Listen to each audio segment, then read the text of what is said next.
नमस्कार दोस्तों, the fact time में आपका स्वागत है। हमारे साथ मंजीत कौर जी हैं जो 40 सालों से इस आश्रम में आ रहे हैं, डेरा सच्चा सौदा में आ रहे हैं। आपको आश्रम से हम सीधी कवरेज दिखा रहे हैं।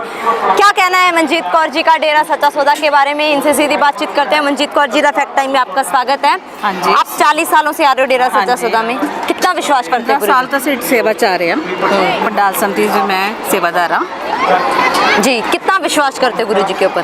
बहुत विश्वास है। जैसे कि आपने बताया आप पंडाल समिति में रहते हैं, क्या करना होता है आपको इस सेवाओं में? क्या साथ संगत की सेवा, देखभाल। अच्छा, तो आपने कैसा देखा है आश्रम में आसपास, जैसे आप देखते हो? हाँ जी। लड़कियों की सुरक्षा कैसी रहती है आश्रम? बहुत बढ़िया। अस तो बिल्कुल भी विश्वास नहीं करते जो दिखाया जा रहा है मीडिया 'ਚ। खुद के बच्चे, मेरी बेटियां इत्थे पढ़ी हैं, ਇੱਥੇ ही सेवा कर रहे हैं और ਇੱਥੇ ही ਉਹਨਾਂ ਦੀ मैरिज हुई है।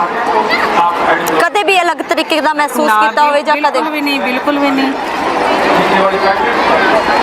ਤੁਸੀਂ ਉਹਨਾਂ ਲੋਕਾਂ ਨੂੰ ਕੀ ਜਵਾਬ ਦੇਣਾ ਚਾਹੋਗੇ ਜਿਨ੍ਹਾਂ ਦੇ ਦਿਮਾਗ 'ਚ ਇੱਕ ਅਲੱਗ ਫੋਟੋ ਬਣੀ ਹੋਈ ਹੈ, ਇਮੇਜ ਬਣੀ ਹੋਈ ਹੈ ਵੀ ਇੱਥੇ ਲੜਕੀਆਂ ਦੀ ਸੁਰੱਖਿਆ ਨੂੰ ਲੈ ਕੇ ਸਵਾਲ ਉਠਾਏ ਜਾਂਦੇ ਆश्रम खुद आके देख लें, सब समझ आ जाएगा। जो आरोप गुरु जी के ऊपर लगाए जा रहे वो गलत है। हैं, सच की है? गुरु जी का स्वभाव एक दिन सामने आ ही जाने। स्वभाव किवें दा गुरु जी का? बहुत वधिया।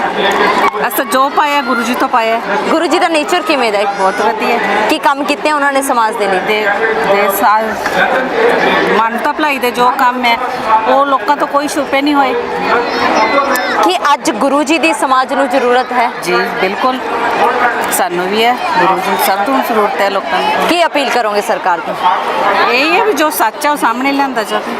बहुत बहुत धन्यवाद। सच सामने आना चाहिए। जनता लगातार मांग कर रही है, संत जी निर्दोष हैं, लगातार जनता आपके सामने बोल रही है। सीधी कवरेज से लगातार आपको दिखा रहे हैं। आप लोग अपनी राय डालते रहिए, देखते रहिए द फैक्ट टाइम। बहुत बहुत धन्यवाद।